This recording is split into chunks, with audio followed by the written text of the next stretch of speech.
Bonsoir, nous avons ce soir avec nous Jean Deléage, qui est un citoyen américain maintenant. Oui. Oui, et qui est ici à San Francisco. Et Jean Deléage fait maintenant partie d'une compagnie qui s'appelle Alta Partners. Et je viens de découvrir ça il y a un mois. Et je l'ai invité à passer sur mon programme ce soir. Donc Jean est ici avec nous. Bonsoir Jean. Bonsoir Aline. Merci beaucoup d'être venu. Je t'en prie. Et Jean, ce n'est que le mois dernier que je vous ai recontacté. Je sais que vous avez contacté avant et votre compagnie s'appelait Deléage quelque chose, n'est-ce pas? Berrigan Deléage, yes. Berrigan Deléage. And Company. D'accord. Donc vous aviez changé le nom de la compagnie ou vous avez décidé de vous brancher avec une autre compagnie? Non, enfin c'est une évolution. Il y a eu un certain changement dans les partenaires de la société. Alors on a changé le nom. Mais Et donc le nom Alta ne veut plus rien dire. Enfin, ne me représente pas le nom d'un des partenaires. Non, non, non, non. D'accord. Donc vous êtes maintenant beaucoup plus de partenaires, n'est-ce pas? Oui, et puis avant nous étions à la fois à San Francisco et à Boston, et maintenant nous ne sommes qu'à San Francisco. Ah d'accord, d'accord. Donc c'est... Mais enfin, ça n'a pas été un grand changement. Je suis resté dans le même bureau et je fais la même chose. Vous faites la même chose, d'accord. Donc c'est pas... Donc pour les gens qui ne vous connaissent pas, quand vous dites vous faites la même chose, vous pouvez leur expliquer peut-être ce que vous faites. Eh bien, je fais un métier, je suis un Français qui fait un métier très américain qui s'appelle le venture capital. Oui. C'est-à-dire que j'investis de l'argent dans des nouvelles sociétés, en général, enfin dans la haute technologie, la biotechnologie, les sciences de la vie, enfin. Et disons le venture capital, c'est un petit peu le nerf de la guerre de la Silicon Valley ou de tous les grands parcs de haute technologie, parce que c'est le venture capital qui apporte l'argent de démarrage et d'expansion initiale de toutes ces sociétés. Et donc vous permettez donc aux sociétés d'engager des gens et de faire vivre l'économie. D'engager des gens, d'acheter des machines. De tout faire quoi. C'est ça. De démarrer leur compagnie. Oui, bien sûr, au départ, les sociétés ne peuvent pas faire appel aux banquiers, quoi, disons, parce qu'elles n'ont pas de garantie à donner, elles n'ont pas de référence, etc. Donc vous êtes le risque. Nous nous engageons, non, mais enfin nous devenons partenaires des fondateurs, nous avons une part du capital.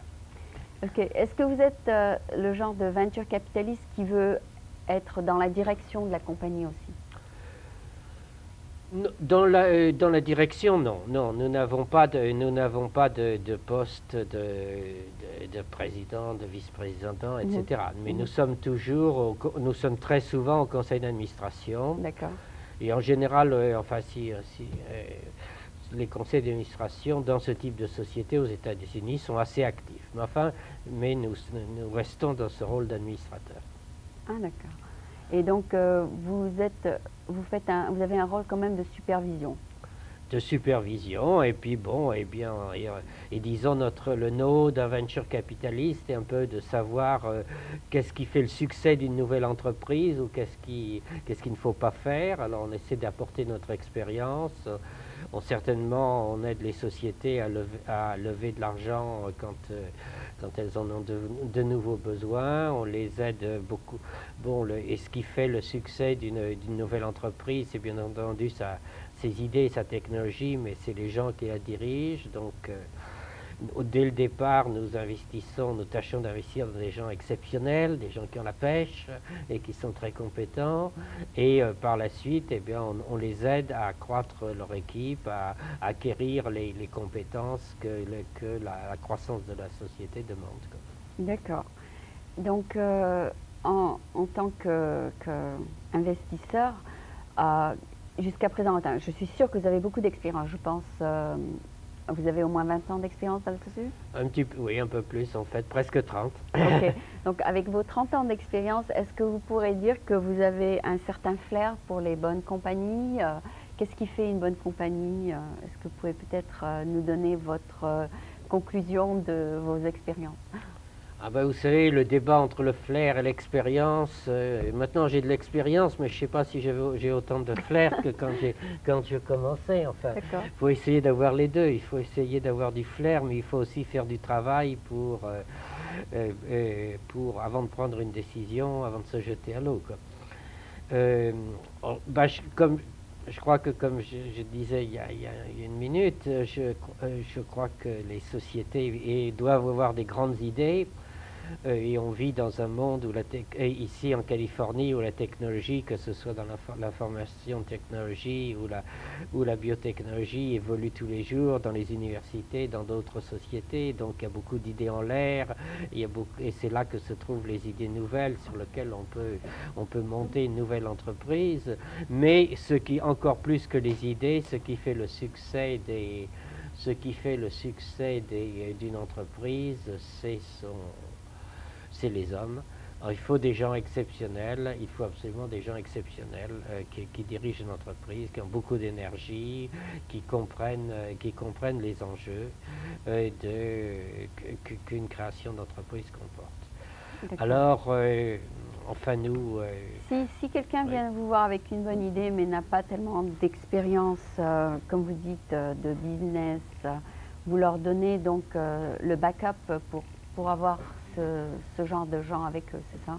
Oui, quelquefois, il y a des gens qui sont purement techniques, purement scientifiques, qui viennent et qui souhaitent qu'on engage un président, un CEO, comme on dit aux États-Unis, pour les aider à développer, pour diriger l'entreprise. Et bien souvent, on est un petit peu, on est le marieur, on participe à l'executive search, etc. Et on peut quelquefois faire venir comme président quelqu'un qui a travaillé dans une société qu'on a financée par le passé, quoi. Ah, d'accord. Mais en fait, moi je n'aime rien plus que de voir des gens qui sont capables de gérer leur entreprise eux-mêmes. Parmi les plus fameuses entreprises que nous avons financées, eh bien, il ne faut pas croire qu'elles sont toutes dirigées par des MBA. Il y en a beaucoup qui ont été dirigées par les ingénieurs qui l'ont créé ou par les scientifiques du départ.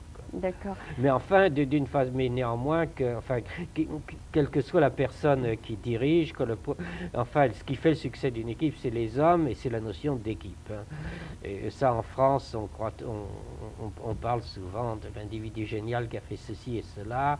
Enfin, derrière toutes les grandes sociétés à succès, il y a bien entendu des leaders exceptionnels, mais il y a une équipe et le talent du chef d'entreprise, c'est de faire travailler des gens complémentaires ensemble.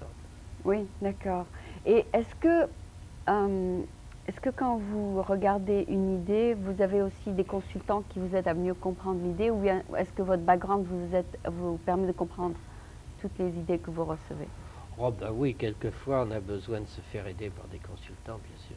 Oui, pour savoir si l'idée est bonne scientifiquement. Oui, quelquefois nous utilisons des consultants, mais enfin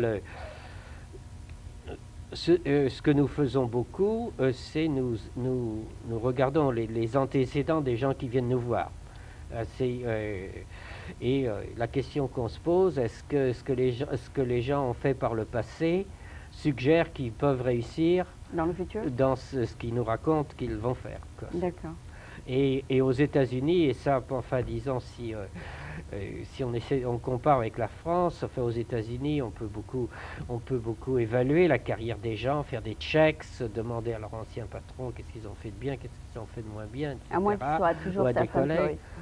Et oui, mais même on peut demander, on peut interroger des relations d'affaires, des fournisseurs, des clients, des collègues, etc. Oui.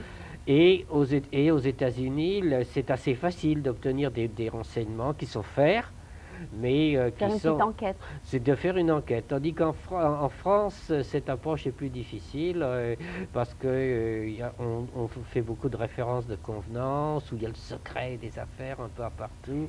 Ces choses sont plus faciles. Je ne sais pas si vous y connaissez, mais est-ce que c'est vrai qu'on peut obtenir n'importe quelle information que l'on veut sur quelqu'un sur l'Internet?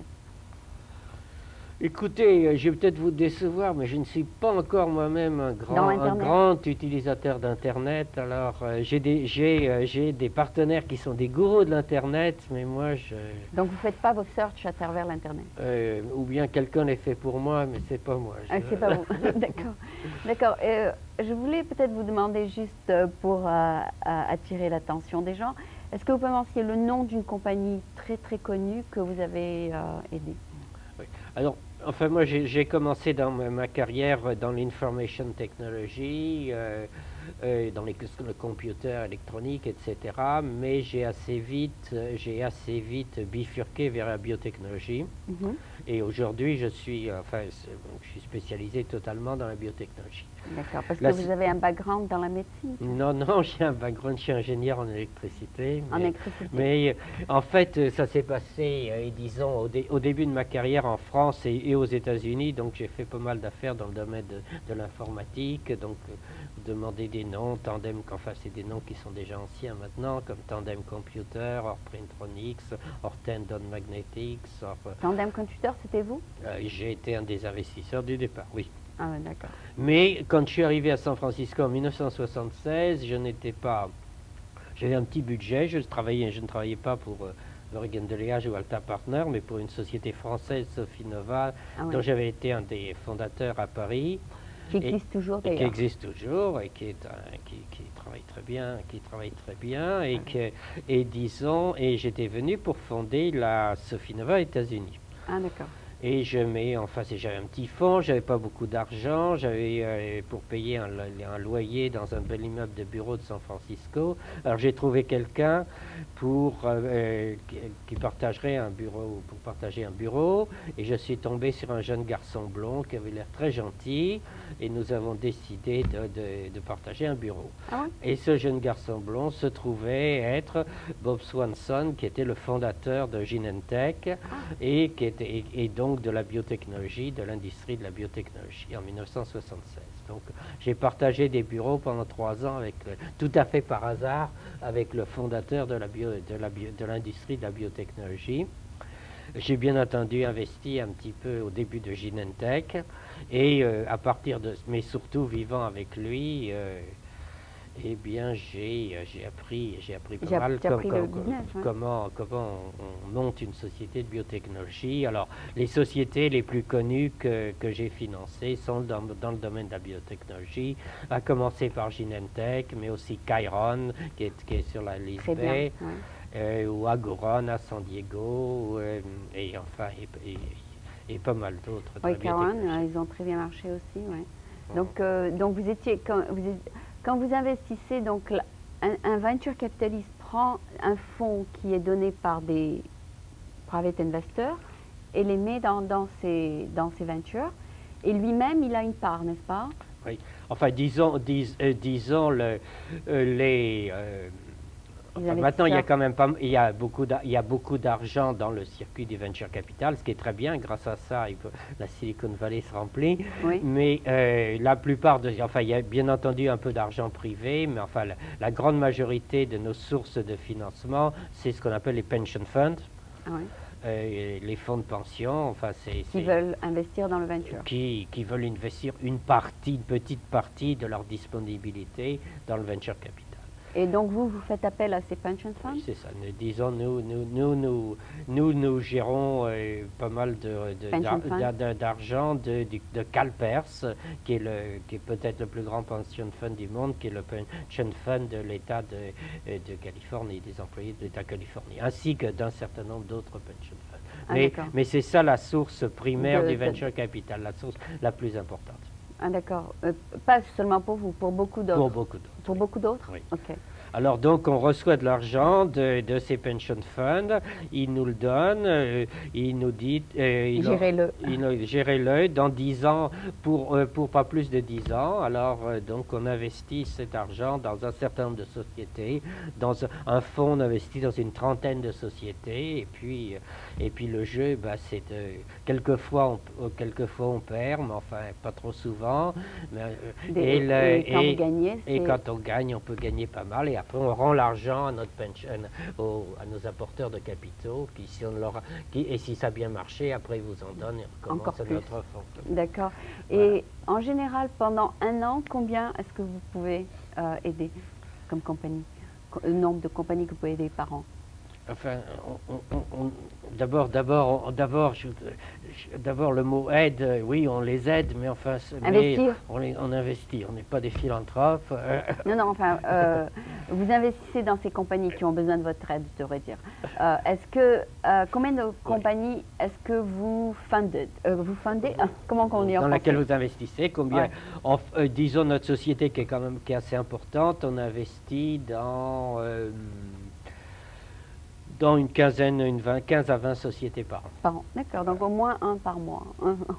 Oui, si vous voulez. D'accord, d'accord, donc c'est un travail d'équipe que vous avez et vous consultez les différentes offres ensemble et vous faites la décision par unanimité, c'est ça? Oui, enfin, disons, là, oui, les sociétés de venture capital sont organisées par partenaires, enfin, c'est-à-dire que tous les partenaires doivent prendre toutes les décisions. Enfin, et faire un vote ensemble? Oui, en fait, on fait ça par consensus. Et puis, il y a quand même toujours un champion. Il faut qu'il y ait quelqu'un qui dise, ah, ça, j'aime cette société, je sais qu'elle va réussir, je vais investir. Et ça vous motive? Alors, si les partenaires ne vous disent pas, oh, vous êtes complètement fou, eh ben ça va, c'est comme ça qu'on prend la décision. Enfin, d'accord. Voilà.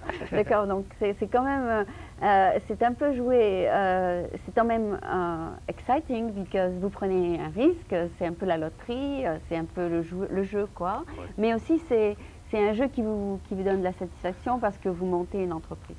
Oui, enfin, disons, quand on a fait du venture capital, on n'a plus envie de faire autre chose. C'est un métier passionnant. D'abord, actuellement, ça marche extrêmement bien. Donc, par ailleurs, c'est très excitant de contribuer à monter une entreprise qui devient Genentech au Chiron. Et d'autant plus quand on travaille dans les sciences de la vie. Chiron, il y a beaucoup de gens qui seraient morts de l'hépatite C si Chiron n'avait pas existé. Il y a beaucoup de femmes qui seraient mortes du cancer du sein si Genentech n'avait pas existé. Donc il y a une satisfaction valorisant humainement, oui. Humainement, ça vous donne une satisfaction. Impliqué dans ce genre de choses. Oui. Bien sûr. Et je pense qu'en ce moment, vous avez combien de sections dans votre compagnie Alta Partners? C'est-à-dire vous avez la section biotech et puis la section high-tech et oui. Après la section Internet? Enfin, disons théoriquement, la méthode venture capital peut s'appliquer à beaucoup de choses, mais 95% de nos investissements sont soit dans les sciences de la vie, soit dans l'information technology. Et l'information technology, aujourd'hui, c'est surtout l'Internet. Alors, nous, on a fait des sociétés dans le plumbing de l'Internet, comme Ask Jeeves. Ah oui? Mais, et puis maintenant, on se lance dans le B2B, le B2C. Ask Jeeves, je crois qu'ils vont être achetés, je ne sais pas par qui. Là, j'ai une nouvelle sur Ask Jeeves, je peux vous l'envoyer d'ailleurs. Mais bon? Oui, je ne savais pas. Ils sont en train de faire un merger avec une autre compagnie. Moi, j'ai lu dans le journal ce matin qu'ils essayent de pas avoir trop de demandes de renseignements pornographiques. Voilà, c'était ça que j'ai lu, quelque chose comme ça. Ouais. Oui, ça voilà, donc, voilà, c'est ce qu'ils veulent faire, c'est qu'ils veulent ils veulent faire un screening des informations qui sont envoyées aux gens pour que ce ne soit pas toujours des informations available à des gens trop jeunes, etc. Donc, je vous enverrai l'article sur l'Internet que j'ai lu, si ça vous intéresse. Hein. Bien sûr. D'ailleurs, j'aurais dû vous en envoyer plusieurs, mais je ne savais pas si ça vous intéresse. Oui. Alors, d'ailleurs, si une des sociétés que nous avons financées récemment, enfin c'est un de mes partenaires qui l'a fait, donc moi je fais pas d'internet, mais enfin c'est une société créée par des Français, par deux Français, qui s'appelle Lucky Surf, qui a une loterie permanente sur l'internet. Alors on est un peu loin de la haute technologie, vous voyez, mais l'Internet vous fait faire des choses bizarres. Enfin, la loterie, ça veut dire des gens qui veulent miser? Oui, vous faites un certain nombre de numéros et vous pouvez gagner $1 million. Tous les jours, il y a une loterie. Quoi. Ouais. Et il y a un show maintenant sur ABC qui s'appelle Millionnaire Show. Et donc les gens, ils adorent ça. Il paraît que ça a un succès fou. Oui, oui, ça marche très bien d'ailleurs. Enfin, Et les gens ne gagnent rien par contre dans le show. C'est juste pour le plaisir de jouer. Et donc c'est comme un peu jouer avec un jeu pour enfants. Vous gagnez des millions, mais c'est du papier quoi. Mais les gens aiment beaucoup ça, aiment beaucoup regarder ça.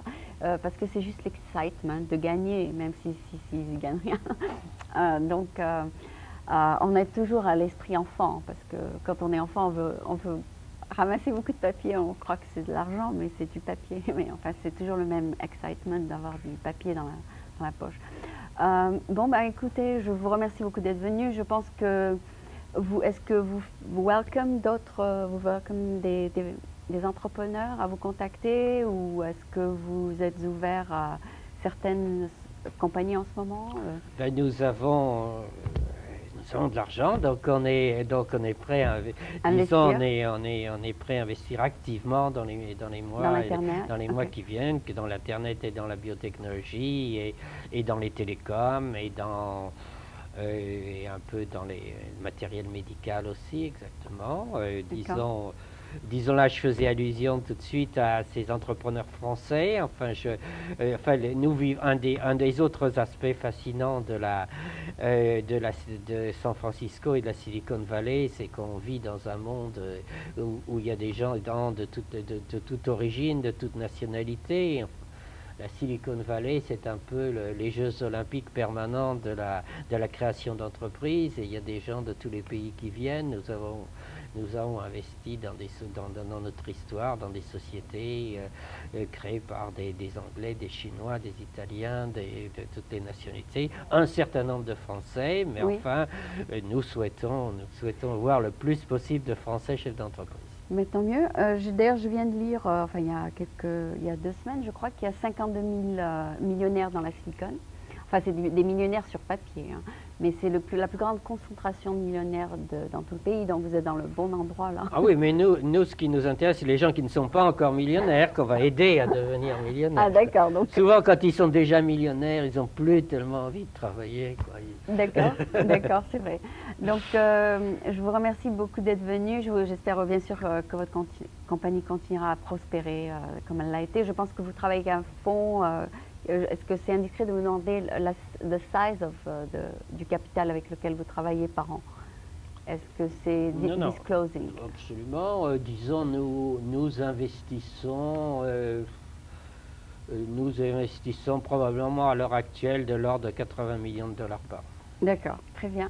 Très bien. Donc, c'était Jean Deléage, Alta Partners, qui est ici justement à San Francisco, mais il sert toute la Silicon et toute la baie. Et même peut-être tout le pays. On peut vous contacter. Enfin, surtout la côte ouest. Toute la côte ouest. Et donc, il est ici à San Francisco sur One Embarcadero, n'est-ce pas? Oui. Okay. Donc, merci beaucoup d'être venu. C'est un plaisir. Merci, Aline. J'étais content d'être ici. Ok. Je suis de retour avec Jean Deléage parce que je viens de me rendre compte que j'ai oublié de demander la chose la plus importante. C'est que lorsque un entrepreneur vient vous voir, est-ce que vous leur donnez toujours un different deal, c'est-à-dire c'est toujours un certain pourcentage qu'ils devront vous donner, ou est-ce que chaque deal est différent? Est-ce que chaque entreprise demande un pourcentage différent? Non, enfin disons le cut, la répartition entre l'investisseur et d'ailleurs les investisseurs, parce qu'on travaille la plupart du temps en syndicat en gros. Oui. Donc la répartition entre les investisseurs venture capitalistes et les entrepreneurs fait l'objet d'une négociation. Ah d'accord, donc c'est différent à chaque fois. C'est différent à chaque fois, enfin il y a des normes. En fait, très souvent, ça tourne autour de 60% pour les investisseurs et 40% pour les entrepreneurs. Et l'entrepreneur, et il y a pas mal aussi d'actions qui sont mises de côté sous forme d'options pour les gens qui viennent travailler dans la société. En plus, après, que ce soit les dirigeants de la société ou même l'ensemble du personnel. Hein. De plus en plus dans la Bay Area, les sociétés donnent des options pour des actions à la totalité du personnel. Ah, d'accord.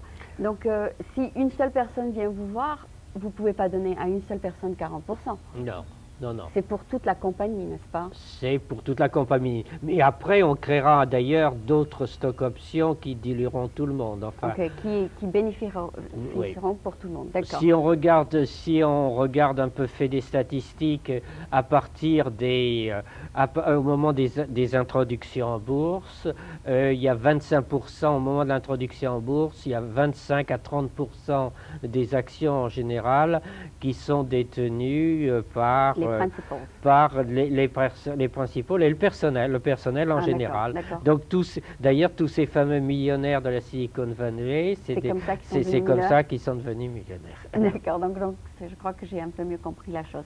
Mais votre norme, c'est 60-40, c'est ça? Oui, en fait, et donc pour avoir 60%, ben, disons qu'on finance quelquefois des projets importants et disons on assure 2 ou 3 ans de financement. Avant d'avoir les retours? Non, mais enfin, pour les 60%, on assure 2 ou 3 ans de financement à la complet de la compagnie. Complet de la société. Et maintenant, presque tous les projets sont des projets qui demandent beaucoup d'argent, qui demandent pas mal de temps et beaucoup d'argent. Hein. Que ce soit dans l'Internet où il faut faire beaucoup de publicité ou dans la biotechnologie, il faut faire beaucoup de recherche. 2 ou 3 ans de financement, ça veut dire facilement 10 millions de dollars ou plus.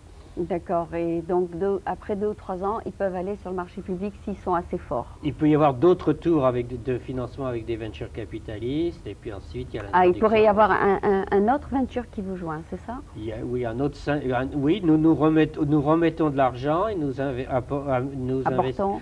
amenons d'autres venture capitalistes. Qui travaillent en partenariat avec vous, c'est ça? Qui travailleront en partenariat, c'est ça, exactement. D'accord, donc je crois que j'ai un peu mieux complété la chose. Parfaitement, vous avez compris, vous avez parfaitement compris. D'accord, donc c'était donc Jean Deléage et là donc on a un peu compris le puzzle du venture capitalisme. Merci beaucoup. Merci Aline.